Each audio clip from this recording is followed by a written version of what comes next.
அத்தை நான் சாப்பிட்டேன், நீ சாப்பிட்டீங்களா? எப்பா நான் சாப்பிட்டேன்ப்பா. சரி சாப்பிட்டேன்.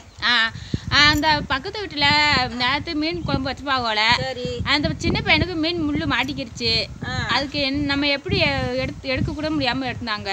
அதுக்கு என்ன செய்யணும்னா மீன் குழம்பு வச்சு பிள்ளைகளுக்கு பக்கத்துல அந்த தாய் வந்து பக்கத்துல இருந்து அதை கொஞ்சம் கொஞ்சமா அந்த சதையை எடுத்து அதை கொடுத்து அந்த தாய் நல்ல முறையில பராமரிக்க பண்ணணும் பிள்ளைகளை. அப்படி விடாம எப்பு தப்பா அந்த மீனை எடுத்து அந்த பிள்ளை சோத்துல வச்சு விட்டு அவாடுக்கு வேகாரிக்க விட்டுட்டான்னா அந்த புள்ள கொண்டு அங்கிட்டு வச்சு தின்னு அந்த முள்ளு சிக்கி தொண்டையில இருந்துக்கிறோம். அப்புறம் நம்ம என்ன செய்யணும்னா ஓடி போய் பெரிய உருண்டையை கொடுக்க கூடாது, சோறை கொஞ்சம் காணு கொடுத்து அந்த விழுங்கியானா அந்த சோறை அந்த புள்ள விழுங்கும், அந்த முள்ளு உள்ள வேறும். அதுக்கப்புறம் அந்த பயலை போட்டு வந்து கொஞ்சம் தண்ணி கொடுக்கணும். தண்ணி கொடுத்து அவனை அடிக்கடி பார்க்கணும், எப்படி நல்லா திருன்னு முழிக்கானா, எப்படி முழிக்கான், எப்படி தொண்டையில சிக்கி முழிக்கானா இல்ல என்ன முழிக்காமனு நம்ம பார்க்கணும். பார்க்காம விட்டுட்டோம்னா போச்சு. பிள்ளைகளை வந்து நல்ல முறையில நம்ம வளர்க்கறது வந்து அன்னை வளர்ப்பதுலதான் இருக்கு.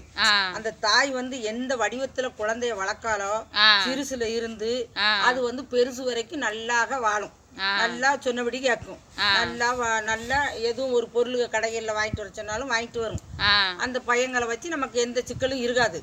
அதை குண்டக்க மண்டக்க அங்கிட்டும் இங்கிட்டுமா அப்படி இப்படின்னு விட்டுட்டு பராமரிக்க விட்டுட்டு வீட்டை கூட்டையும் வாசலை கூட்டையும் அங்கிட்டு ஓட இங்கிட்டு ஓடிக்கிட்டு அலைஞ்சான்னா அந்த குழந்தை என்ன செய்யும், மண்ணள்ளி தின்றும்.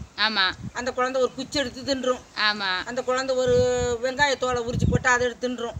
இப்படி பல பிரச்சனைகள் இருக்கிறதுனால அந்த தாய் தகப்பன் வந்து வேலைக்கு போயிருவான், அவனை பத்தி பிரச்சனை இல்லை. இந்த தாய் வீட்டுல இருக்க வந்து இந்த குழந்தைகளை நல்ல முறையா கவனிக்கிறது தாய் தான்மா. ஆமா. நன்றி அத்தை. சரியம்மா.